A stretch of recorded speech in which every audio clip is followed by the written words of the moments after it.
The Second World War was a conflict fought not just with steel and strategy, but with a growing desperation that fueled some of the most bizarre and unconventional concepts in military history. By the early 1940s, the United States was locked in a brutal, protracted struggle against Imperial Japan.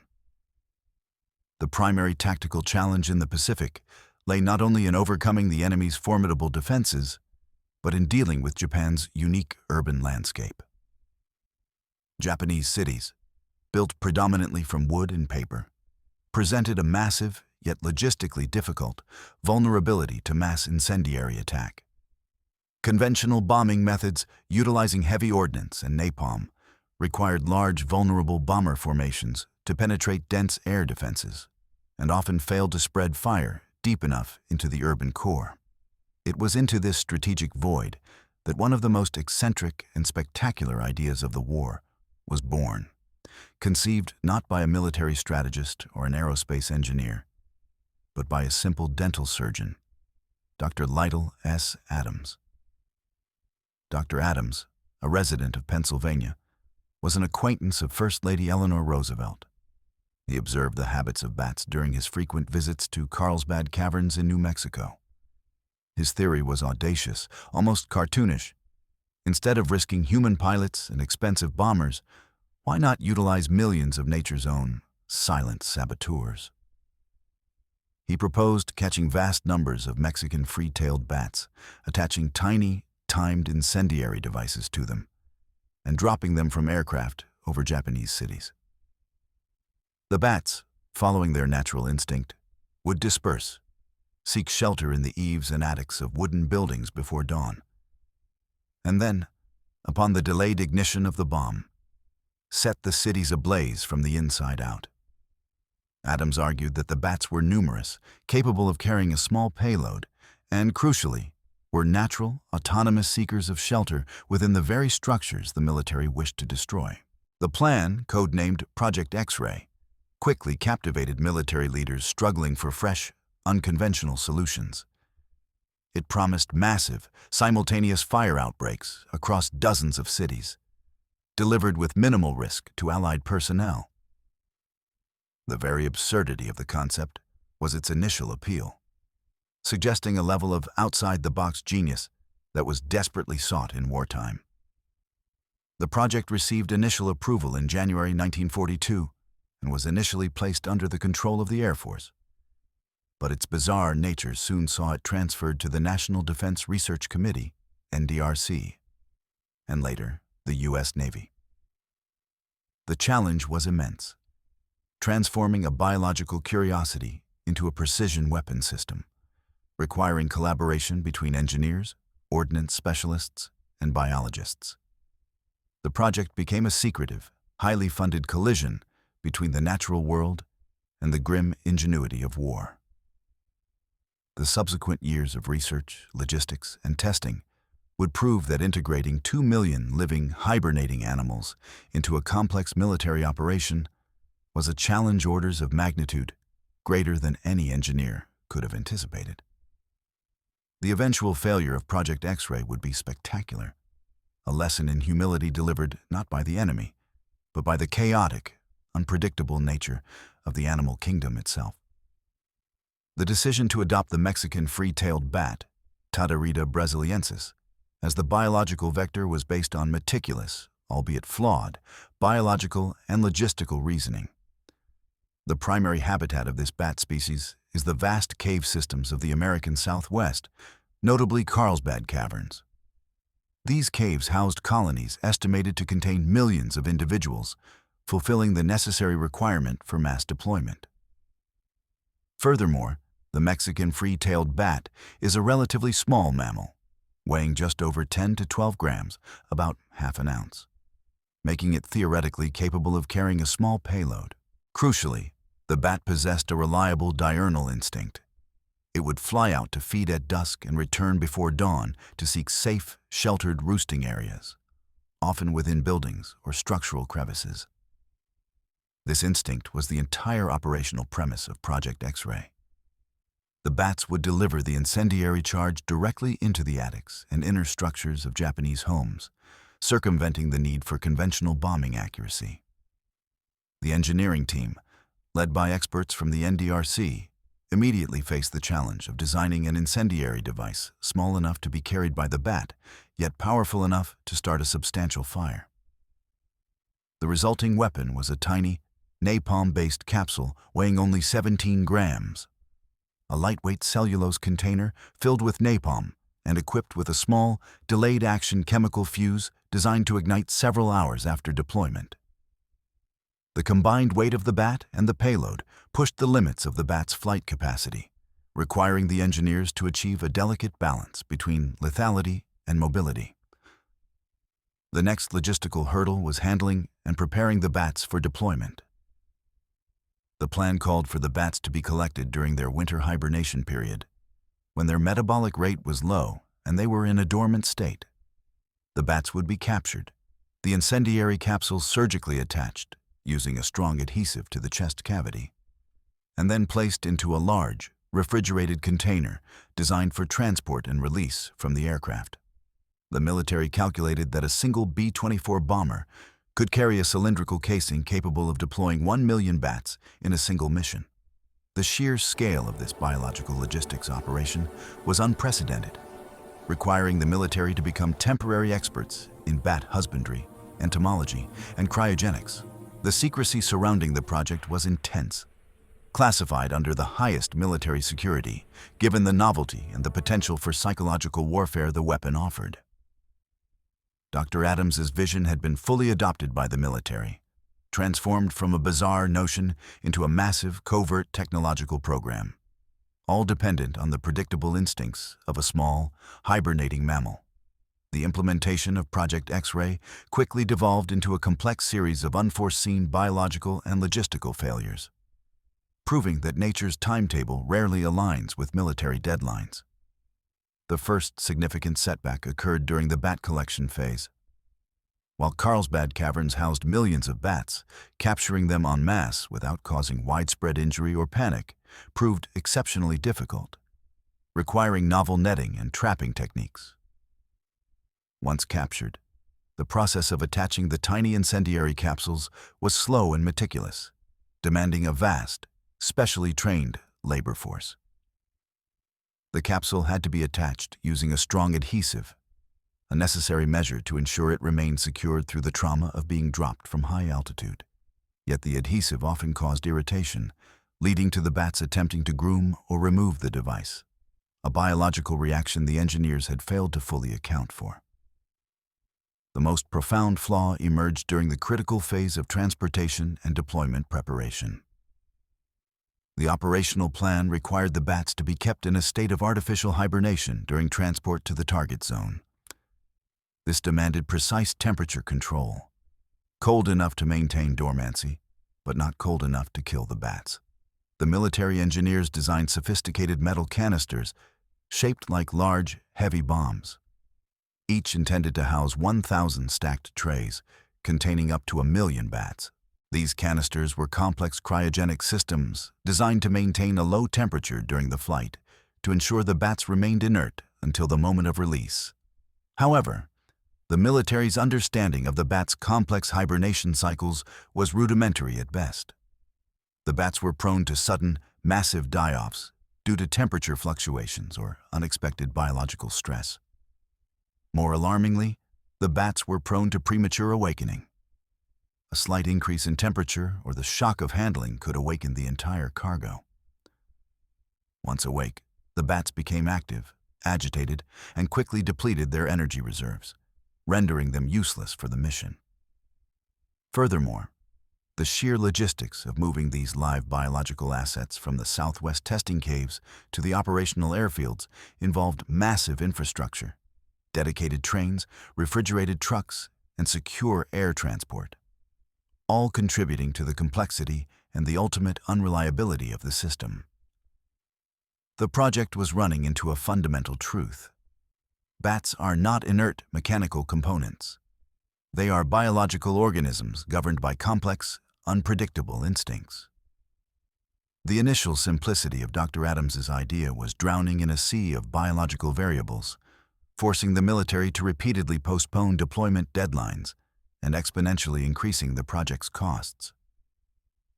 The operational testing phase of Project X-ray provided the ultimate, defining moment of failure for the entire program. A spectacular disaster that exposed the fatal disconnect between theoretical ingenuity and logistical absurdity. The testing culminated at the Carlsbad Army Airfield, later renamed Carlsbad Army Airbase, in New Mexico. The purpose of this critical test was to verify the operational readiness of the system. Successful deployment of the canisters, reliable awakening of the bats, and confirmation that the bats would seek out suitable roosting spots before the timed incendiary fuses ignited. The plan involved releasing a batch of bats carrying inert, non-explosive charges over a designated simulated Japanese urban area constructed within the testing grounds. The disastrous test occurred in May 1943. A batch of live, prepared bats was loaded into a specially designed canister. During the handling and preparation sequence, likely due to inadequate temperature control or excessive noise and vibration, the bats awoke prematurely. Once active, the bats escaped the control of the ground crew. The animals, still carrying their tiny, live incendiary charges, which, tragically, had been activated during the preparation process, immediately scattered, seeking the nearest available dark, sheltered roosting spots. Unfortunately for the US Army, the nearest suitable roosting spots were the aircraft hangars, barracks, and fuel dumps of the Carlsbad Army Airfield itself. The subsequent events unfolded with horrific, predictable irony. The bats settled into the eaves, attics, and internal structures of the airbase. After the preset delay on the fuses elapsed, the incendiary charges ignited, starting a massive, uncontrollable fire. The resulting conflagration caused widespread structural damage, destroying a barracks and a massive, newly constructed aircraft hangar, and severely damaging several military vehicles and aircraft. The military's own weapons system had successfully completed its mission, mass simultaneous fire outbreak, but against the US Army Air Force's own facilities. The disaster was a profound embarrassment and a massive, unquantifiable security breach. The destruction of the hangar and the structural damage to the barracks provided irrefutable proof that the system was fundamentally too unstable and unpredictable for reliable combat deployment. The incident underscored the devastating logistical challenge of controlling millions of volatile biological units carrying live ordnance. The military had successfully engineered the world's most sophisticated biological time bomb, only to lose control of the delivery system immediately prior to launch. The immediate aftermath saw Project X-ray transferred to the US Navy and later canceled entirely in early 1944.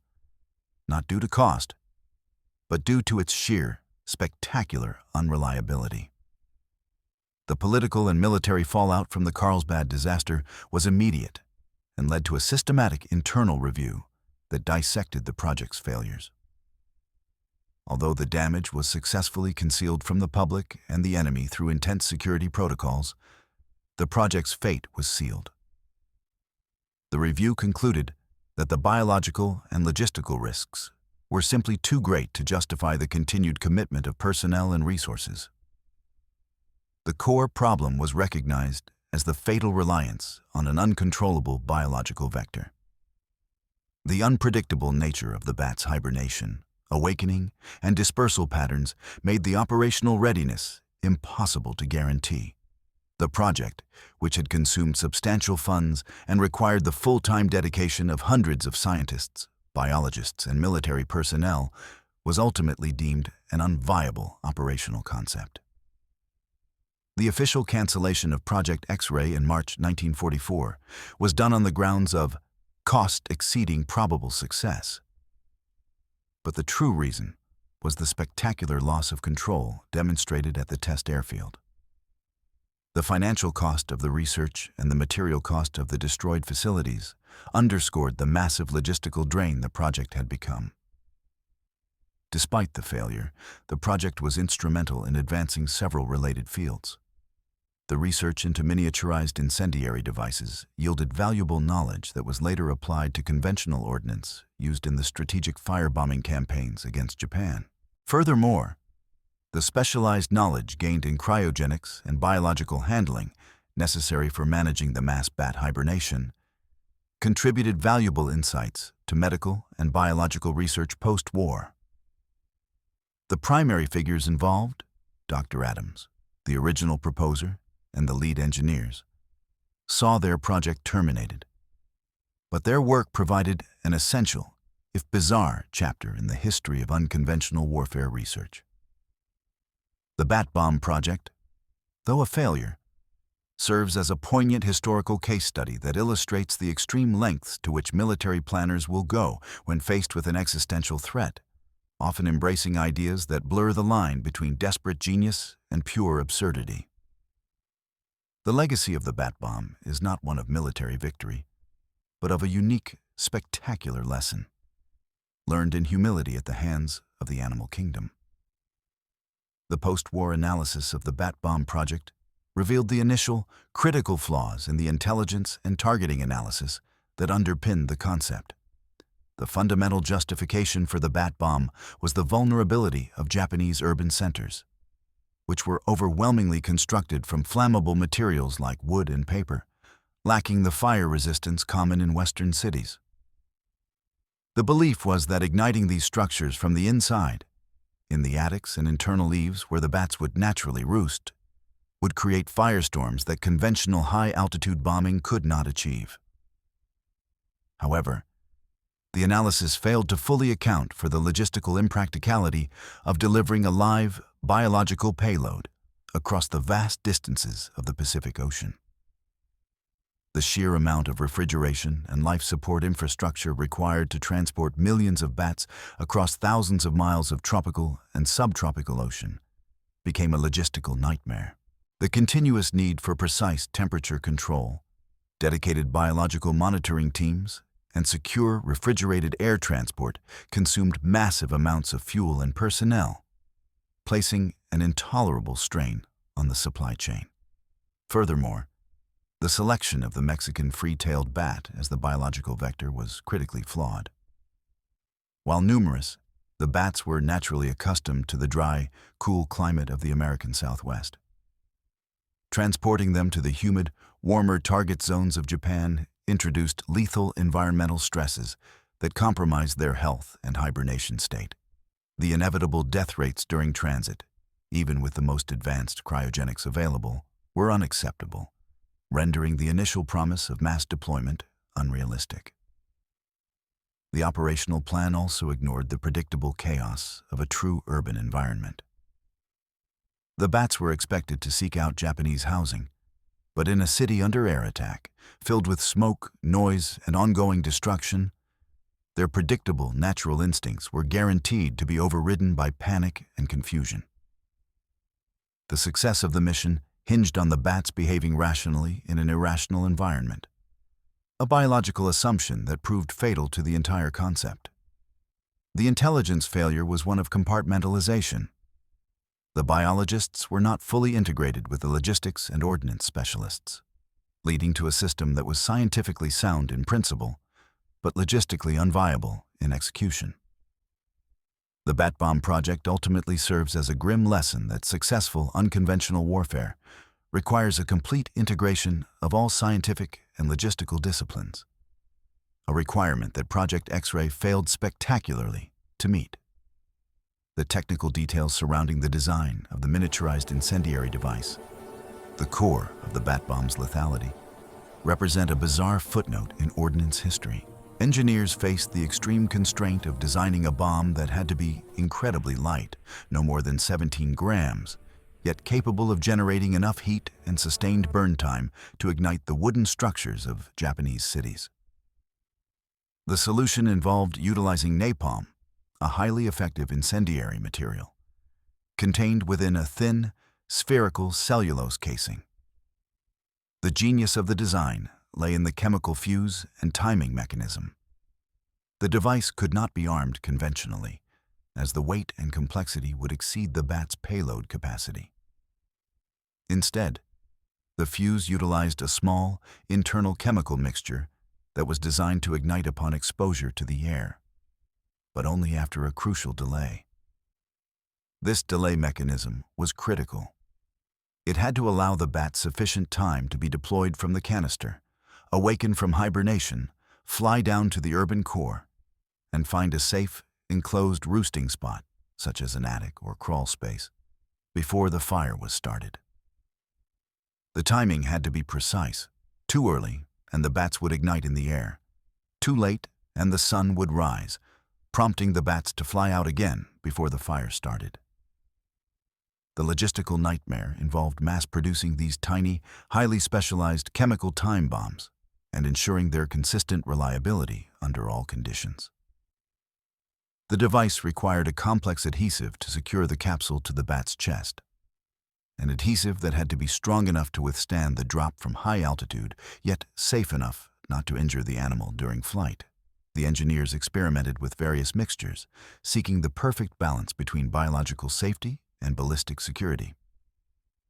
The final design of the capsule, often referred to as the H-2 bomb, was an incredible feat of microengineering. It successfully met the weight and lethality requirements, proving that the technical solution to the problem was achievable. The ultimate failure of the project lay not in the bomb itself, but in the uncontrollable biological delivery system it was attached to, demonstrating that no matter how perfect the ordnance, the mission fails if the vector is unreliable. The design knowledge gained from the H-2 bomb, despite its bizarre application, was later successfully adapted and scaled up for conventional incendiary bombing campaigns used against Japanese urban areas. The inherent failure to successfully manage the bat's complex biological clock was the single most defining factor in the operational collapse of Project X-Ray. The entire concept was fundamentally dependent on the ability to control the bat's state of consciousness. The military needed the bats to be deeply hibernating during transport to conserve their energy. However, they needed the bats to awaken simultaneously and reliably upon release from the transport canister to ensure a coordinated attack and immediate dispersal. The Mexican free-tailed bat's natural hibernation cycle proved impossibly sensitive to external manipulation. The carefully designed cryogenic canisters, intended to maintain the optimal low temperature for dormancy, were too large and subject to too many external variables: air pressure, vibration, handling stress during flight. The bats experienced unpredictable metabolic fluctuations. The critical moment of failure often occurred when the bats awoke prematurely due to noise, vibration, or a slight increase in the transport temperature. Once awake, the bats immediately began to consume their stored fat reserves. Since they had not been fed during transport, these active bats rapidly became exhausted and useless for the mission. The operational requirement demanded that the bats be released over the target area while still groggy, allowing them a safe glide down to a lower altitude, where the ambient temperature would encourage slow, controlled awakening and seeking of shelter. The Carlsbad disaster confirmed the impossibility of this biological synchronicity. The loss of control led to the catastrophic failure of the core mission premise. If the bats could not be reliably awakened over the enemy target, the weapon system was utterly worthless. The extensive biological research conducted by the project staff, while providing valuable scientific data on bat physiology, confirmed the fatal truth. The complexity of the animal's natural instinct and metabolic clock simply could not be engineered into a predictable military schedule. The unpredictable nature of the animal kingdom defeated the most advanced intentions of military science, proving that the perfect technological solution often collapses when confronted with the unyielding chaos of biological life. The logistical chain required to support Project X-Ray was an immense, unique burden on the U.S. military supply system, consuming resources far out of proportion to the project's actual military viability. The operation required specialized cryogenic infrastructure, refrigerated trucks, custom-built transport containers, and dedicated air transport, all committed to moving live animals under controlled, artificial conditions. This requirement diverted significant resources away from essential combat logistics, such as the transport of fuel, ordnance, and personnel destined for the Pacific Theater. Furthermore, the project demanded a constant, highly specialized support staff. Biologists, veterinarians, cryogenic experts, and ordnance specialists, all working full-time on a single, unproven weapon system. The secrecy surrounding the project amplified the logistical difficulties. All movements of the cargo had to be covert, utilizing non-standard routes and highly secured facilities to prevent public awareness or enemy compromise. The costs associated with the failed tests, the repeated capture and preparation of millions of bats, and the development of the complex transport canisters amounted to a significant drain on the wartime budget. The final analysis revealed that the projected cost of deploying a single, full-scale bat bomb mission against a Japanese city would have exceeded the cost of many conventional bombing raids, without offering any guaranteed success. The project's failure was ultimately a logistic one, proving that an unviable delivery system nullifies any perceived advantage of the payload. The subsequent cancellation of Project X-Ray was a sober acknowledgement that while the idea was novel, the resources required to overcome the biological and logistical hurdles were simply too immense to justify. The Bat Bomb project serves as a clear historical lesson that operational viability in wartime requires solutions that are simple, reliable, and easily integrated into the existing supply chain. Criteria that a massive biological engineering program could never meet. The ultimate abandonment of Project X-Ray was a deliberate strategic decision driven by converging factors of cost, risk, and the accelerating pace of competing weapons development. By early 1944, the successful resolution of the crippling flaws in the US submarine torpedoes and the operational success of long-range bomber escorts, such as the P-51 Mustang, had already begun to shift the balance of power in the Pacific. More importantly, the massive investment in conventional strategic incendiary bombing and the development of more effective napalm-based ordnance offered a simpler, more controllable method of achieving mass urban destruction in Japan. The B-29 Superfortress, capable of delivering immense payloads over long distances, provided a reliable, proven platform for firebombing missions. A solution that did not rely on the unpredictable hibernation cycles of millions of bats. The primary competitive threat that sealed the bat bomb's fate was the Manhattan Project. As the atomic weapons program rapidly advanced toward operational status, the strategic focus and budgetary priority of the U.S. military decisively shifted away from unconventional projects like the bat bomb. The prospect of ending the war with a single, decisive strike rendered the complex, time-consuming logistics of the bat bomb irrelevant. General Curtis LeMay, the architect of the devastating conventional firebombing campaign against Japan, reportedly reviewed the bat bomb concept and dismissed it outright as impractical and unreliable.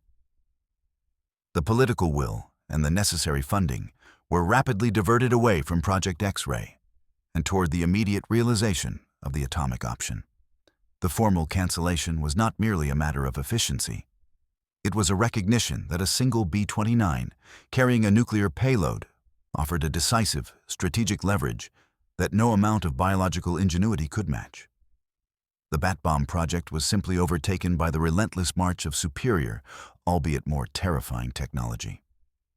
Its legacy, therefore, is rooted in being a technologically fascinating dead end, eclipsed by the very scientific advancements it was meant to bypass. The psychological dimension of the Bat Bomb concept was a key component of its initial appeal, offering a unique opportunity for unconventional psychological warfare, PSYOPs. Military planners recognized that a massive, simultaneous fire outbreak caused by an unknown biological entity, a seemingly invisible enemy, would not only inflict material damage, but also sow widespread terror and confusion among the civilian population of Japan. The idea that fire was erupting from inside homes and structural crevices delivered by creatures of the night offered a powerful propaganda tool. The Japanese would be fighting an enemy they could not see and could not comprehend. This psychological advantage was a major factor cited by Dr. Adams in his initial proposal and was seriously considered by the military. However, the subsequent failures of the project ironically turned the psychological weapon back on the United States. The disastrous test at Carlsbad, where the US Army lost control of its own ordnance, underscored the deep, inherent vulnerability of the system. Had the project been deployed and failed over Japan, with bats dropping inert or prematurely detonating charges, the weapon would have become a massive strategic liability, revealing American desperation and technological overreach. Furthermore, the sheer secrecy surrounding the project and the necessity of concealing the Carlsbad disaster prevented the military from openly utilizing the concept for propaganda purposes, neutering its potential psyops value.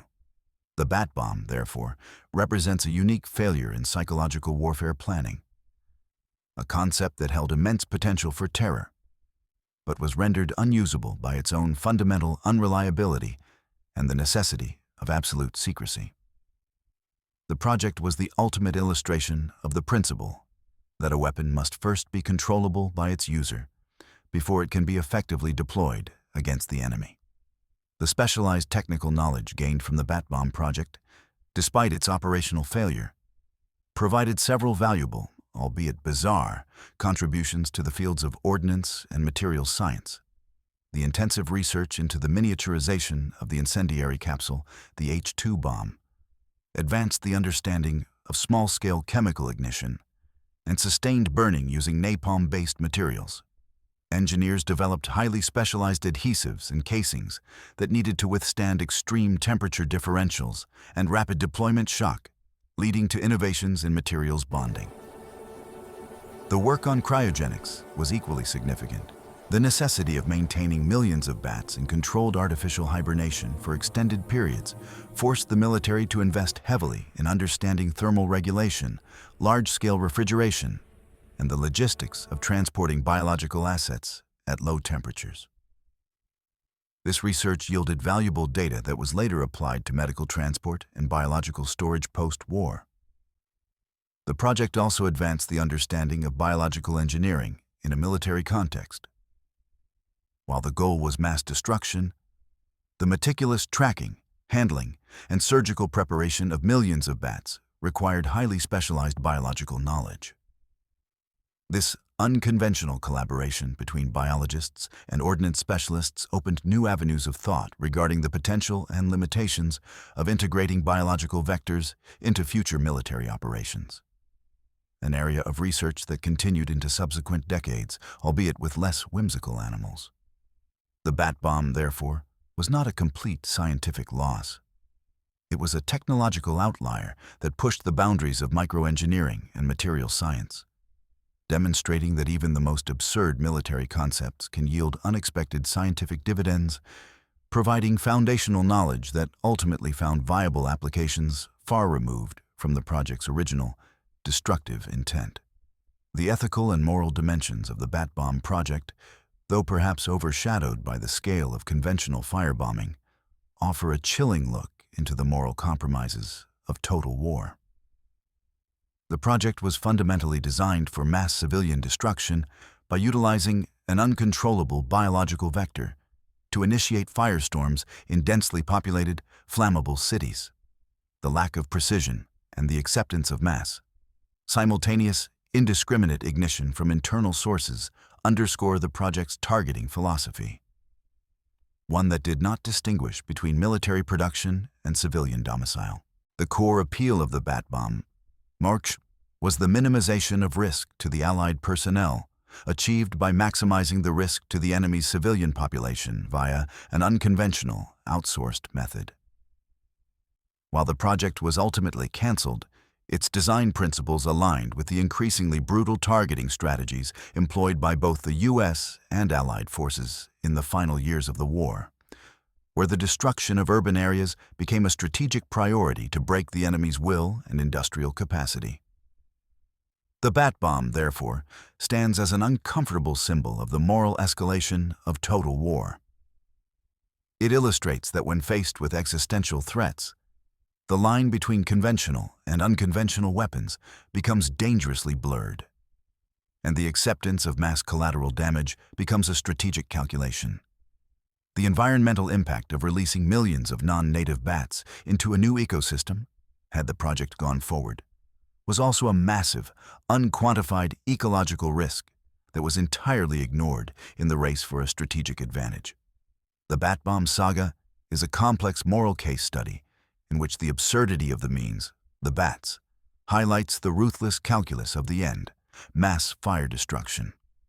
The logistical failure of the bat bomb project provides a critical case study in the unforgiving nature of wartime logistics, particularly concerning biological assets. The supply chain was unique in that its cargo was not inert. It was alive, dormant, and highly volatile. The constraints on temperature, handling, and time created an impossible logistical matrix.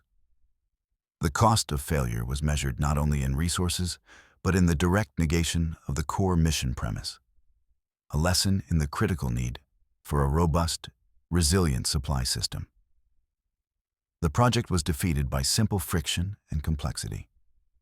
The friction of the bats against the canisters, the heat generated by handling, and the complexity of ensuring precise temperature stability across thousands of miles.